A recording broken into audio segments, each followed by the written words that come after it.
Hey, you all. Carpetbagger here, coming to you live from the South. More specifically, today we are in Somerset, Kentucky. Now, a while back at the Smoky Mountain Bigfoot Festival, I was given this brochure for Zach Bales' Paranormal Roadtripper's Nightmare Gallery here in Somerset, Kentucky. They invited me out. It says they features Bigfoot, UFOs, haunted objects, thrills and chills from the silver screen. So a lot of things that I enjoy checking out and visiting. So they said to come by.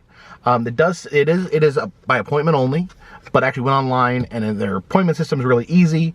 You don't have to like call or email anyone. You just put in when you want to come, and it'll send you your reservation. So I've set up a reservation for today, and we're gonna go check out the Paranormal Roadtrippers Nightmare Gallery.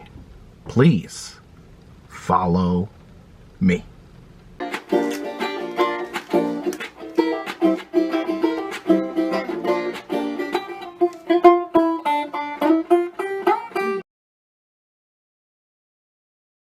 And we have arrived here at the Nightmare Gallery. It's actually in a residential area, but come back here and it's this building back here. So we look up there in the window, see the Bates Motel sign there. It says no vacancy. But yeah, let's head into the Nightmare Gallery. Yeah, well, welcome to the Nightmare Gallery here in Somerset, Kentucky. I'm Zach Bales. I'm the owner of the place. We are kind of committed to everything that goes bump in the night. You know, not just ghosts and the paranormal history of the area, not just Bigfoot, not just UFOs, but we also have quite a display here over horror movies. I don't know if you're a big fan of horror movies. I am. You are a big horror movie fan. Well, we're big horror movie fans. You know, you probably recognize some of these masked characters around the room. Kentucky has quite a history with horror movies. One of the greatest horror movie directors of all time, John Carpenter, was from not too far from here. I did not know that. Yeah, he was about an hour or so west of Somerset. Bowling Green. As a matter of fact, many of the locations that he mentions in the original Halloween film, Halloween 2, The Fog, he actually lifted the names of those locations from places all around Kentucky. Really? For example, Michael Myers went to the Smiths Grove Sanatorium. That was where he was locked up for years. That Smiths Grove is a little town between here and Bowling Green for John Carpenter. Oh, okay. Beyond that, Scottsville Road is another kind of famous place in Western Kentucky. Warren County is where Haddonfield was located in the film. So John Carpenter used a lot of those places. So we have kind of an exhibit here dedicated to the Halloween series, but not just that. One of my favorite horror movies of all is The Fog. We have a lot of props and prop replicas from famous Hollywood films, Hollywood horror films mostly, but also some sci-fi, which I'll get to here in a few minutes. A lot of people, of course, think that Jason Voorhees here was in the first Friday the 13th movie. He's the villain of the Friday the 13th. But actually... Yeah, he didn't show up until the sequel. And his hockey mask didn't show up until part 3. Part 3, But we do have a number of props and prop replicas that were actually featured on screen in the original Friday the 13th. Up in Blairstown, New Jersey, they actually have the Camp Crystal Lake is actually a real place. It's not called Crystal Lake. It's called Camp Nobi Bosto. Yeah, I've not had a chance to get out there. Around Halloween, they invite fans of the series to come up and sort of hang out. And we had a chance to go up there. Oh, that's right. That's where we kind of came away with some of our props and stuff. So if you're a horror movie fan and you're up in New Jersey, you know, you ought to stop by Blairstown. With the flashlight there. Oh yeah. And some Crystal Lake ashes. Yeah, that was actually from the fire pit from the film, or so they say, at Camp Bosco. The legend of Jason Voorhees was born. So. This is one of the newer additions to the gallery that I photoshopped myself up here. I call this United States of Horror. It's kind of a guide to where a lot of the famous horror films are set. Not where they're filmed. You know, sometimes there's a big difference between where a movie is really cool, filmed versus where it's set. So Kentucky's claim to fame is The Return of the Living Dead. That's one of the sequels to the original Night of the Living Dead. That's one of the reasons why Louisville has a big zombie walk every August, is because of its association, because that movie was set in the Louisville area. What's your favorite horror movie up there? Let me see. I guess there's a lot to choose from. I like that you can put Deliverance in there. Well, Georgia, it definitely is a horrifying movie. Georgia didn't have a lot to choose from, unfortunately. I had a little trouble with Georgia. I tell you what, some of the upper West, like Idaho, Montana, those were a little hard to come up with. A lot of horror movies in Texas there, of course. Absolutely. I actually had to leave a few off, and I had to leave a lot off of California. I only picked a few of my favorites. Oh, so primarily horror movies occur in California? Yes, it's a big deal. In New York, there's so many to choose from that I just picked kind of the ones that stood out to me as being my favorites. So I get a lot of people who come to the museum. I ask them what their favorite horror movie is on this map, and a lot of people say The Lost Boys. The Lost Boys? That is by far, of all the people we have in here, I would say 50%. 50%? 50%. Very interesting. Will tell me that The Lost Boys is their favorite. So we always have a fun time kind of looking at that. I always tell people, if you come to the Nightmare Gallery and you're wanting to visit a location where one of these horror films was set, actually the closest location to where we are right now is not the Return of the Living Dead up in Louisville. It's actually Evil Dead down in Tennessee. Where the cabin was. The cabin. It's filmed down in Morristown, Tennessee. At the end of the production, they ended up burning the cabin down, so it's not there anymore. But you can still see the foundation. But I don't encourage you to go there. The people who own the property are very protective. It'll turn into another horror movie? Yes. They don't like people wandering around the site.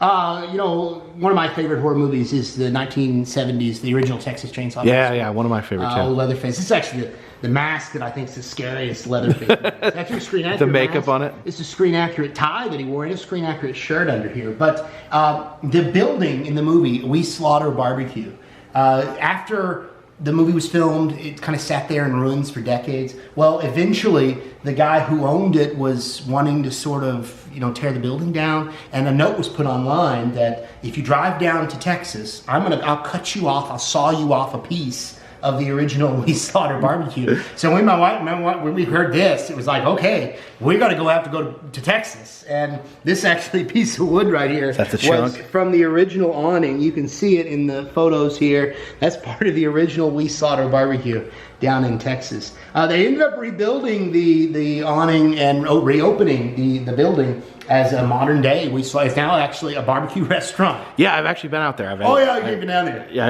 I ate there. Yeah. It's actually really good, the barbecue. Okay, you don't think it was human? I mean, it's literally cooked, like they literally cooked the barbecue in the same room that they cook humans in the movie, so. Which is fascinating. Quite an experience. Yeah. So yeah, if you're ever in Texas, for I guess your viewers, I guess you've been down there. It's a fun place. It's now kind of a paranormal museum, sort of.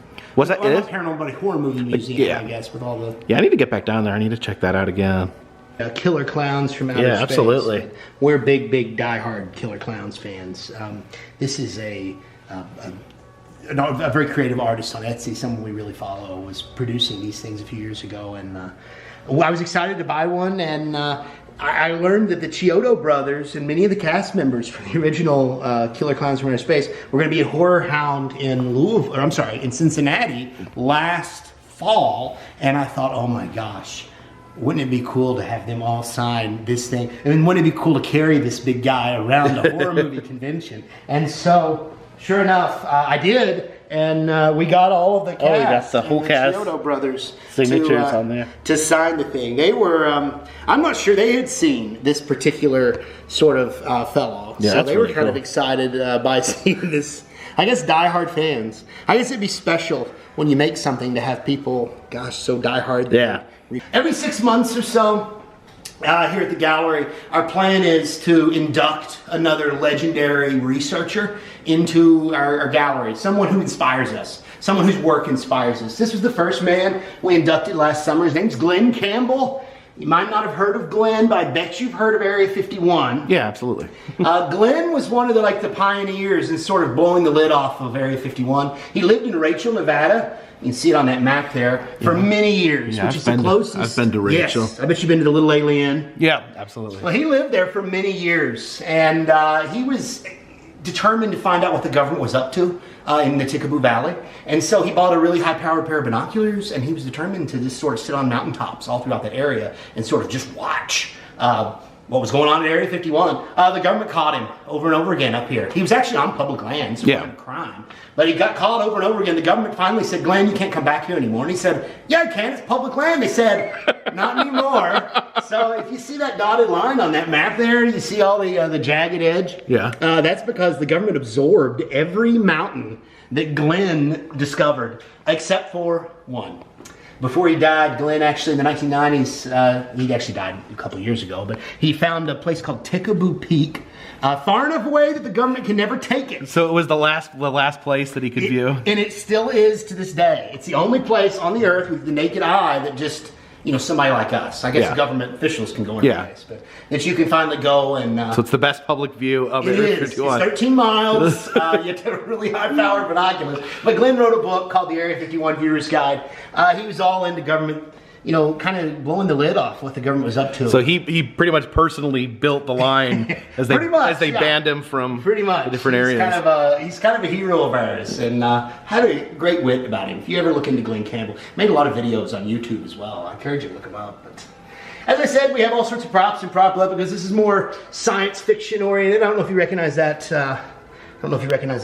Box of cigarettes. Oh yeah, the Morley, is that from X-Files? Yes, that was actually made by the prop master for the original X-Files television show. That's really cool. So that's actually turned out for the show. And then I have a little more here for Area 51. I always tell visitors to the museum, these Canadian coins right here, these are actual coins that were distributed by the Royal Canadian Mint. I always tell people they have a lot more fun with their currency than we do. For example, watch this. We got a little black light here. And then if you pop the black light onto these coins, all of a sudden, you can see a little bit more of the magic, a little more of the magic in the sky here. Shag Harbor incident, the Clarenville incident. They release one every now and again. They'll release another. So commemorative coins commemorating UFO sightings. Yes, in Canada. That's awesome. I would love if we would get a little bit of that going on down here in the States, but. Maybe someday we'll have a little. Maybe we take ourselves too serious. So in Canada, they also have paranormal creatures on their stamps, as well as they have those UFO coins. Yeah, it says Haunted Canada. Man, I didn't realize Canada was so fun. We need to get some paranormal American stamps. That would be really cool. This portion of the museum over here is dedicated to the paranormal.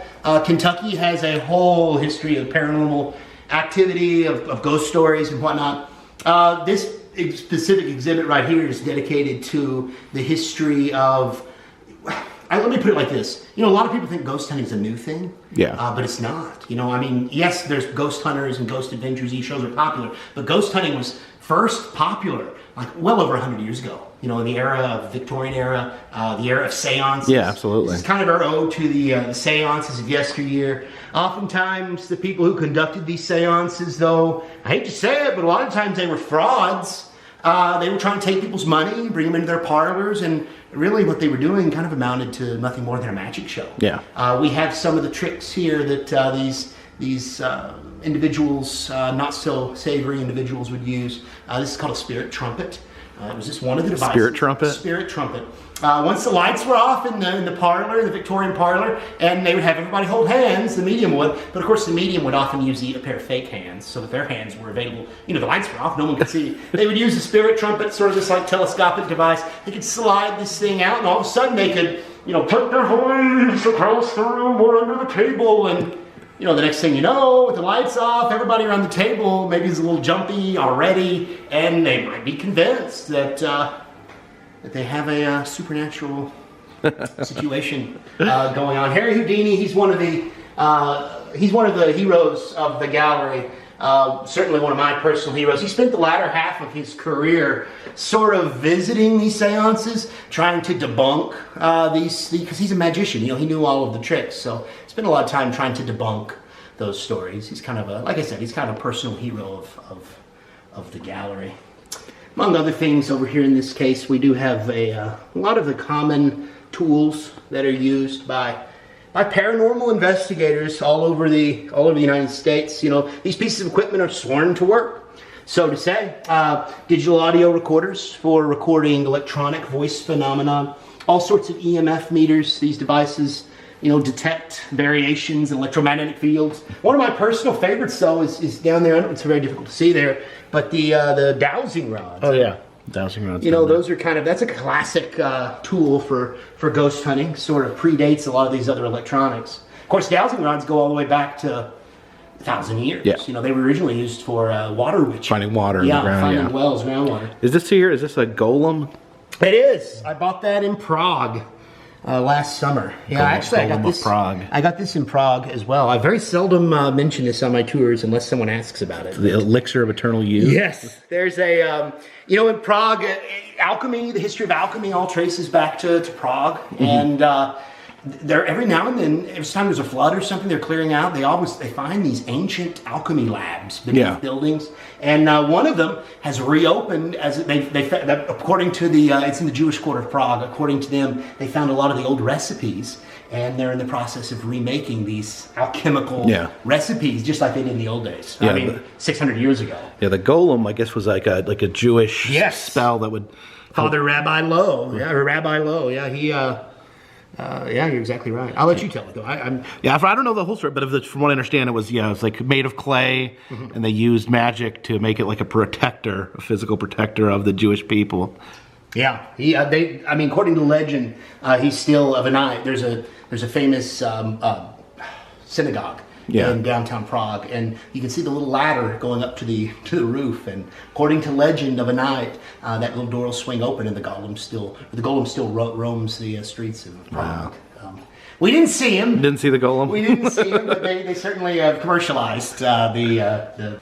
I'm a public school teacher here in town. Me and my wife. This place is called Paranormal Roadtrippers Nightmare Gallery. I call myself the Paranormal Road Tripper. Me and my wife both call ourselves Paranormal Road Trippers because we do a lot of traveling, meet a lot of people at festivals, conferences. I think that's maybe where we met you. Yeah. Over the years, a lot of people have come out of the woodwork and said, I have something in my possession, something's in my home that I don't want anymore because me or my wife or husband or kids, they think it might be haunted. So the items in these two cases here are just a few of the haunted artifacts we have. I could probably regale you with pretty in-depth stories for each of these things. All the guests who come to our museum, I like to tell these stories. Some of these items have been known to sort of move by themselves. I'll tell you, let me see here. I'll tell you one story because as I said, each of these stories kind of go about 10 or 15 minutes each. So I'll tell you this one here about these two dolls. My wife works at the hospital here in the town that we're in, and just 5-6 years ago, one of her co-workers, who did not believe in ghosts, and this is important, inherited these two dolls when her grandmother passed away. Well, she was excited at first. Porcelain dolls is a nice memento of her grandmother's life. She brought them on home. Almost immediately when she got them home, she started having some trouble with these dolls. Her kids, a young boy and a young girl, started complaining to their mom that those two dolls were moving around in the night. They said that they saw them. They said they heard them. Well, this woman, again, she didn't believe in ghosts. So she told her kids, you're lying to your mom. You're going to be in for a spanking, that sort of thing. And then the next night, the kids complained again. And the day after that, and the day after that. And all the while, she dismissed it. It wasn't until the kids finally came to this mother of theirs, and they said, "Mom, the dolls they're hurting us." She said, "Hurting you?" One of the children raised up the sleeve, and there were scratch marks up and down his arm that fit just perfectly with the little porcelain fingers. Oh my goodness! On that doll. Well, suddenly this woman became a believer, and she threw those two dolls into a black plastic garbage bag, tied it off, and took it to work. Where she knew that my wife worked. Yeah. We were into this sort of thing. We've had these dolls. She gifted you. Yes, yeah, gifted or cursed, I guess you could say.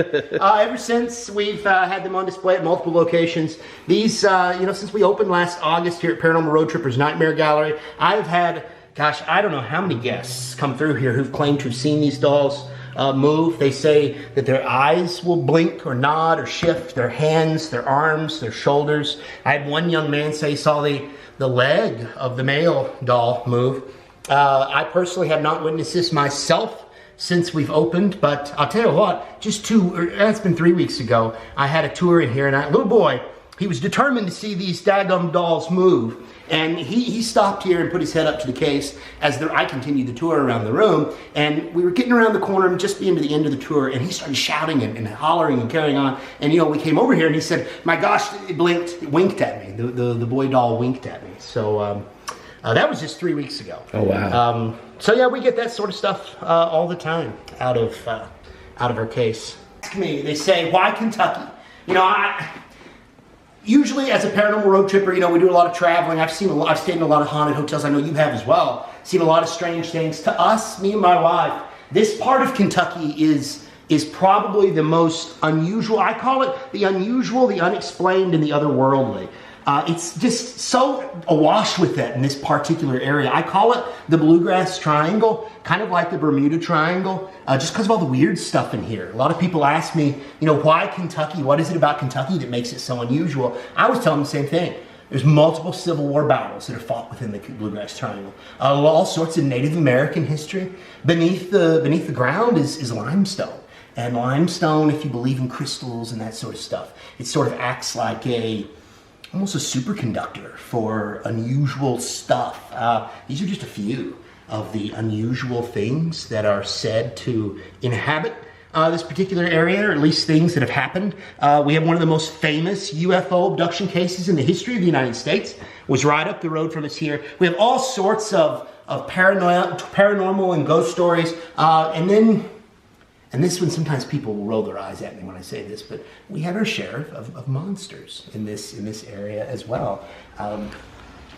Just in the county that we're in right now, Pulaski and the neighboring counties, all of these cryptids, I'm sure you're very familiar with the term cryptids. Yeah, absolutely. Creatures that are purported to exist, but there's no scientific evidence for. Just in this region of the state, all of these creatures are said to be out there. The Birdman of Devil's Creek. Yes. About 30 miles down the road from here. I tell you, a couple of Sasquatch-like creatures. Yes, yeah. This is actually just about 15 miles south of here. The monster of Keno. There's a bridge that sort of takes people down to the gun range in this county. Well, for 60, 70, 80 years, beneath this bridge, they call it Keno Valley. The locals down there have seen, they have heard, what they describe it as a big, hairy, Bigfoot-like creature. They've heard it, they've seen it. I've been down there many times myself. I've heard some pretty funky stuff too. I don't go down there after dark, to be honest with you. And the locals don't either. In the years since this legend's been going, the locals, they pretty much stay away from this place after dark. And the mulberry black thing. Yes, from Whitley County, Kentucky. That's sort of I don't know if you're familiar with the Skinwalker legend. Yeah, absolutely. Sort of that kind of creature. Because Skinwalker is like a shape-shifting type creature. They say it kind of appears as a shadowy reflection of the person who sees it. A lot of parents down in Whitley County will tell their kids, they'll say, you better be good, tomorrow. Not for fear that Santa Claus won't bring them gifts. No, for fear that the mulberry black thing might come pay him a visit. Of course, I've been out to see the Pope Lick Bridge, monster. Yeah. And then I love, this is one of my favorite cryptids, the Hopkinsville goblins, kind of like the gremlins of the cryptid world. The little green men, that's the first time the term little green men had ever been used. Really? In Kentucky, yeah. The term little green men actually came from an incident that happened in Hopkinsville, Kentucky, yeah. Kind of fascinating. The Bell Witch. While the Bell Witch is not a Kentucky cryptid, I just am fascinated by it. Oh, yeah. Fascinated by that legend. Of course, the land between the lakes it's like one of those window areas that John Keel talked about. I mean, there's all sorts of creepy stories that come out of there. Well, one of them is about I hate to say werewolf, because, some people kind of roll their eyes at that term, but not as many roll their eyes at the term dogman. Dogman, yeah, if you're familiar with the dogman legend, there's a lot. Actually, the very first dogman conference ever was held just south of the land between the lakes this past fall. Sold out. People from all over the world came to the land between the lakes area to talk about the dogman. Had great speakers. Big success. So Kentucky, very rich in cryptids. Yes, lots and lots of cryptids, and we have actually more, but I'll have to make some more sun. I got some more room down here to keep on going. My favorite story from the Bluegrass Triangle, though, is this one. The most, I would argue, well, I don't know. I won't say the most famous UFO abduction case. That's probably the Betty and Barney Hill incident. But I would easily say a close second is the Stanford UFO abduction, 1976. These three ladies were on their way home from dinner. They had eaten at a restaurant up in Lancaster, Kentucky. It's called Redwood Restaurant. They were on their way home to Liberty. And once they turned on Highway 78 in Stanford, they started seeing some funky stuff in the sky. Lights. Seemed to be following the car, getting brighter and brighter. Long story short, and you can read into it, this is actually, this is the article itself here that appeared in the Commonwealth Journal, which is our local newspaper in the 1970s. It was picked up by, the Associated Press and put all over the world. But these ladies described being abducted by aliens. One of them said I was on a white table as big as a bed. I couldn't move, but nobody was holding me down. It was some sort of power doing it, a big crystal with lightning coming out of it. I'm telling you what, these ladies never changed their story. From 1976, they put them through polygraph tests, and they had world famous psychics come down to try to channel, I guess, get into these women's. They never changed their stories in the 50 years since this has happened. They said this is what happened. We were abducted, and just a fascinating. Again, that's 15, 20 miles north of where our gallery is located today. Here in Pulaski County, Kentucky, we have a lot of places that are considered to be haunted. These are just a few of those locations. So if you're ever in the Pulaski County area, come by. I can give you directions to each of these places. I can tell you about why they're haunted. Each of them has some fascinating stories. And I'll tell you what, many of those stories have happened to me. I've actually written a couple books about ghost hunting, The Amateur's Guide to Ghost Hunting, The Expert's Guide to Ghost Hunting. I've visited these places. I've had a lot of funny, weird, strange stuff happen, and I love telling those stories. It's one of the reasons we made this place. It's a good place for people can come to not only tell their stories, but I like to tell these stories as well. It's just folklore is always fascinating. Absolutely. So, as we continue around the room here, I was told when we started this place that no museum of this kind is complete without true crime, information about true crime, especially a place called the Nightmare Gallery. Maybe you got to have a little true crime because those are the true nightmares. This is my favorite case of all. It's Jack the Ripper. Yeah, the granddaddy of all the true crime and serial killer stories, I feel like, is the tale of Jack the Ripper. It's always fascinated me. I'm a ripperologist, you might say, of sorts. Of course, they never caught him. There's probably 50 or 60 possible suspects. Yeah. These are 6 that I've kind of narrowed it to myself. Of course, I have no proof. These are just the stories that I personally kind of think are the most logical. But I tell you what, I have people coming here all the time with their own stories. Lewis Carroll. I had a gentleman that come in here a couple months ago who claimed that Lewis Carroll was... I had heard that apparently there was coded messages in Alice in Wonderland. In Alice in Wonderland, yeah. He came in, he had a very compelling argument. I've had other people come in here and say, I'm not even sure that Jack the Ripper was a man, that we should be calling Jack, we should be calling Jane the Ripper. The Ripper. Which is a fascinating take on the legend. A lot of what you see in here, these are not the originals. These are not true blood stains, but they are accurate replicas that I purchased all over the London, England area. They're kind of hard to come by. A lot of times, it's interesting saying this, but they're not as I'm not going to say they're not as into it in England, but they're almost ashamed of the killer. When Americans are poking their noses around over there saying, "Where's your Jack the Ripper stuff?" They're kind of like, "I don't want to talk about that." Like they're ashamed of that history, and they can't quite wrap their heads around the idea of why Americans are so fascinated by serial killers and that sort of thing. But I guess we are. What can I say? There's, I guess we have our share. We have a lot of these. Is this a serial killer map? Yes. We have a lot of these killers and villains that have popped up all over the United States over the years.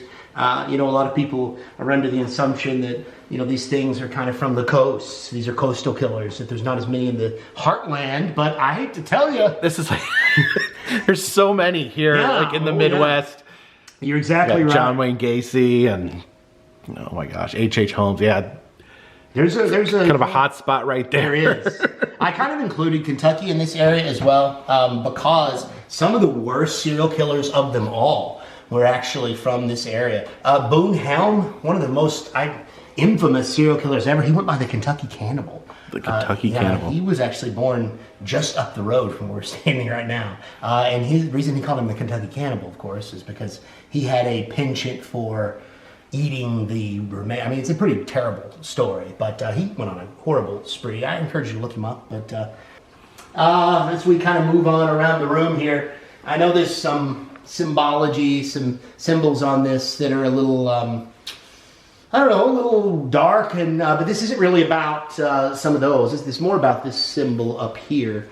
A lot of people think UFOs are science fiction, but realistically, they're more science fact than fiction. Indeed, at the end of the Second World War, when the Germans were, they were going down, Hitler himself started construction on a UFO program. He was determined to create new types of aerial craft, gunships that would outwit the Americans, and never did finish with the program, luckily, for the rest of us. But a lot of these designs and whatnot, I've reproduced them myself from the actual sketches that were produced by the Germans in the 1940s. There's articles written about this. Still to this day, there are these strange, they call them hinges, these octagonal concrete structures all over Eastern Germany and Western Poland. For years, nobody knew what they were made for. Why did the Germans make these? And now the ongoing theory is that those were the landing pads for this ill-fated flying saucer program. This is kind of a what if, This is the Battle of the Bulge. What if things had been a little different? It could have been a scary world. Oh yeah, look at that. If you've seen the Philip K. Dick, The Man in the High Tower. Yeah, it's kind of an alternate history. Had this. How I don't know. America was divided up. Yeah. Nothing's more nightmarish than that, I guess. No, not really. A place like the Nightmare Gallery. Over here, I always tell our guests, that no discussion of the unusual, the unexplained, and the otherworldly in Appalachia, in Kentucky, and elsewhere would be complete without a discussion of this big fella right here. Bigfoot stories go back in these parts for hundreds of years.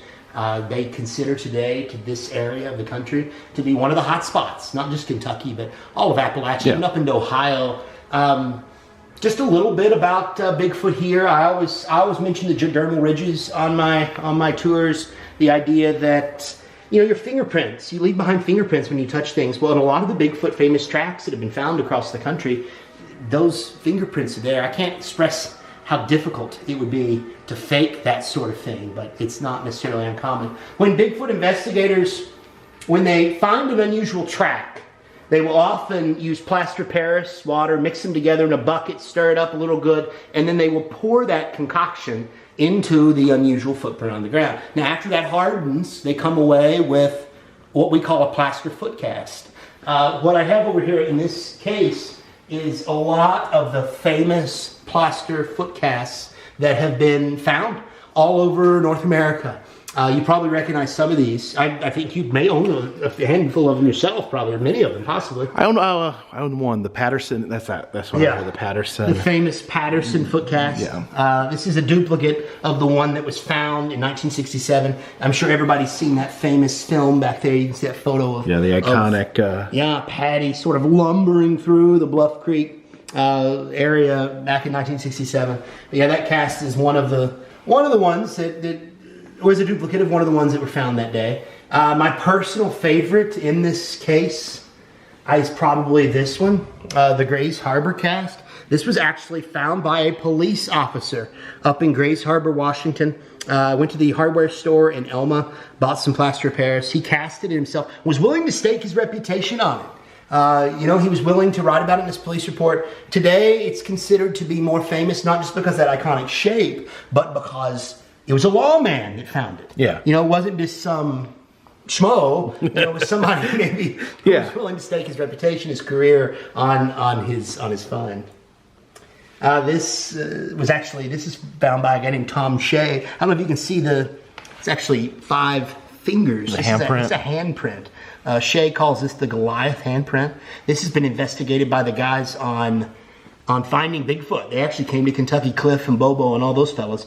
And according to them, this is some really good evidence, Yeah. found right here in Kentucky. Kentucky has historic Bigfoot evidence. We also have some modern day, some of the great Bigfoot evidence possibly ever discovered, not too far from here. So these are Canadian cryptid coins.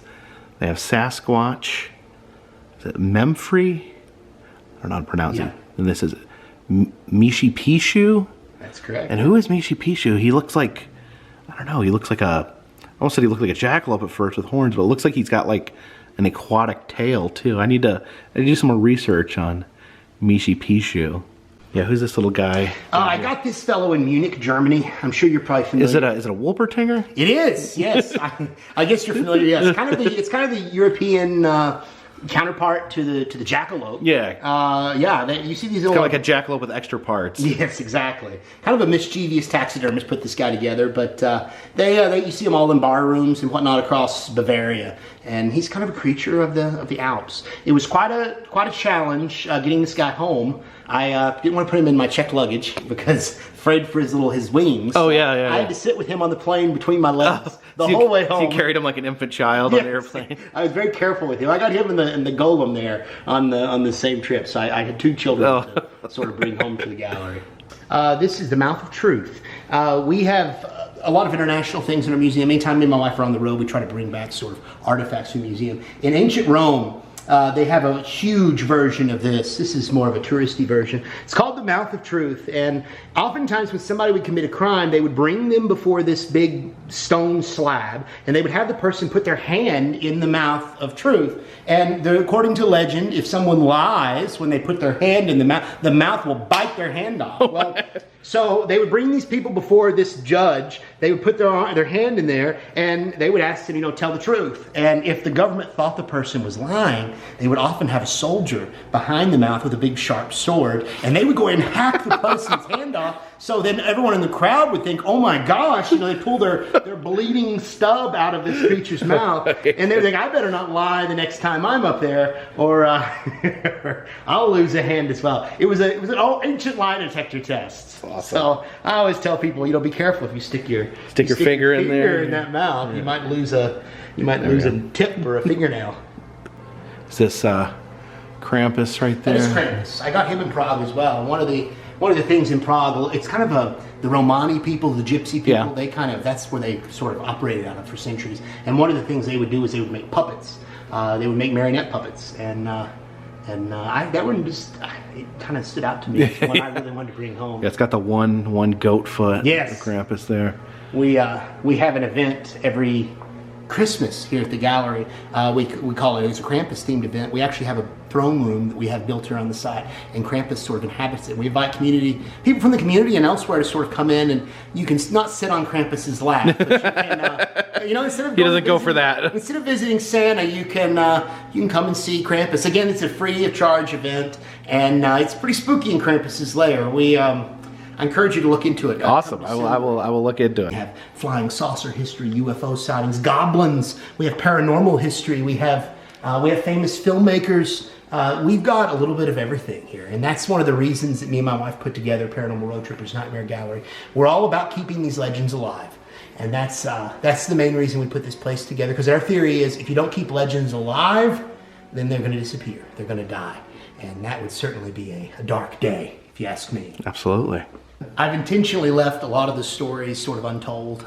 Every Footcast we have in here, all the different monsters, all the different haunted artifacts, as well as a whole lot of our horror movie stories. There's some very close to home horror movie tales that I could certainly tell. I kind of left those things out because to preserve a little bit of the mystery. Yeah, absolutely. So yeah, if anybody's interested in coming to the museum, I guarantee you'll have a whole different experience. I usually I always offer free tours, and they're always a little different every time you come. So I intentionally was a little vague just to let the mystery sort of resonate a little more. So here we have, there's that Billy from the Saw movie. Oh yeah, every now and then you'll come in here, this little bell, and you know we got trouble when that happens. But I'm kidding, of course. But yeah, these are the Mothman shoes. Puma released a line of cryptozoology shoes. I did not know this. Yes, a couple years ago, and each of them came with this I don't know if you can see the newspaper here. Oh, okay. You know, the filling of the box was this, but the shoes, like, had a special cryptozoology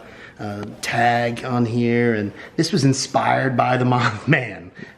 There's even some of the original Mothman newspaper clippings are on the inside, on the sole. Yeah, it was a wild success. I think these things sold out like almost immediately when they were announced. That's amazing. I was able to snag a pair. Ever since they've released, I think, a Kraken pair, and I'm trying to think. I mean, there may be a third installment, but it's like one a year. And yeah. This one just really spoke to me because I'm kind of a fan of the Mothman. Oh yeah, I'm a big Mothman guy too. So. Yes.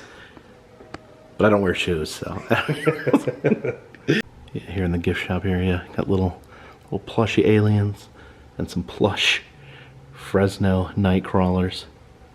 Got a Yeti there. There's our boy Mothman.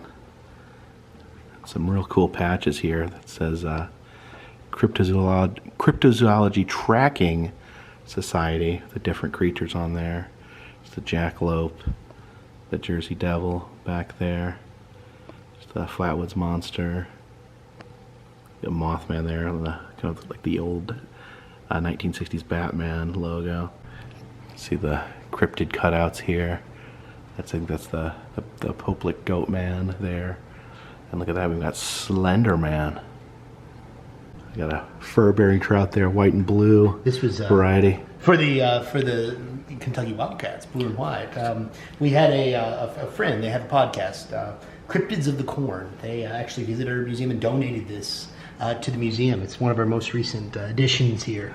We haven't even had time to really put him up on the wall yet, but he'll be up. Yeah, actually, I got I was looking for one for a while. I got my first one just a few months back, so I was very excited to finally track down a Furberry Trout.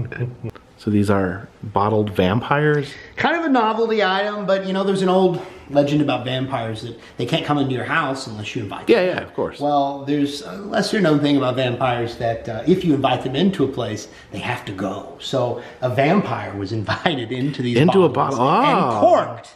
So there's a vaporous vampire. It kind of explains like that, what I just told you. But we have their names on here. Like this is Brentley Yates. Brentley Yates. Yeah, he was, this is from Whitby, England. This is where we snagged this fellow here. This is Victor Levesque. We got him up in the Klondike Gold Rush. He was snagged at the tail end of I guess that was the 19th century. And then we have Dominique Boujol. It tells you all about the history of these characters. I think we snagged her. Somebody snagged her. The notorious Jean Lafitte snagged her down in New Orleans. Yeah. So sort of some of the vampire hot spots, I guess you'd say. But they all ended up here. So, and they're for sale. By the way. So if you want to own a, but just don't uncork the bottle.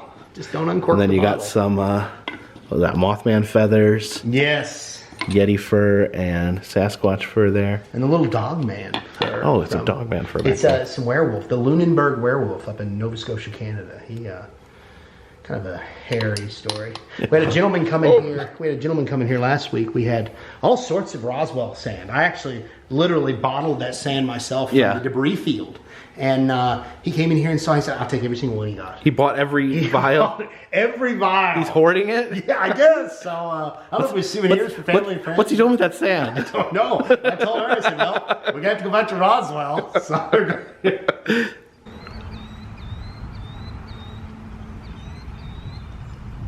So thank you for joining me today here in Somerset, Kentucky, as we visit the Paranormal Roadtrippers Nightmare Gallery. They do a really great guided tour there, show you the different objects, a lot of stuff covering the occult, ghosts, true crime, UFOs, Sasquatch, other cryptids. Yeah, a lot of fun stuff to be found at the Nightmare Gallery. So I definitely recommend, if you're interested in those things, to check it out if you are in the area.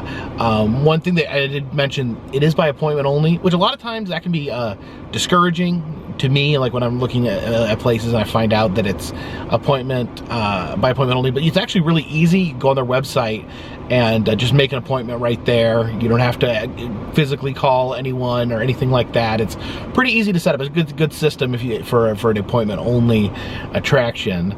But thank you guys for joining me today. If you like these videos, please subscribe. I travel around the country. I film roadside attractions, amusement parks, museums, haunted houses, and other fun stuff. If you'd like to support the channel, consider contributing to Patreon. $3 or more will get you a postcard once a month from me to you. Also selling enamel pins in the Etsy shop. We have 4 new Carpetbagger Monster Face pins. You can buy them all together for a discounted price, or just pick out one if you're just interested in one of them. Also doing cameos, personalized messages, greetings, birthdays, anniversaries. Just did some for Father's Day recently, and it's been a lot of fun. If you're interested in getting or receiving or sending a message, a video message from me, check out the information in the description of this video. And of course, all that helps keep this train on the track, this boat in the water, and this dirigible in the air. Till next time, my friends, this one's in the bag.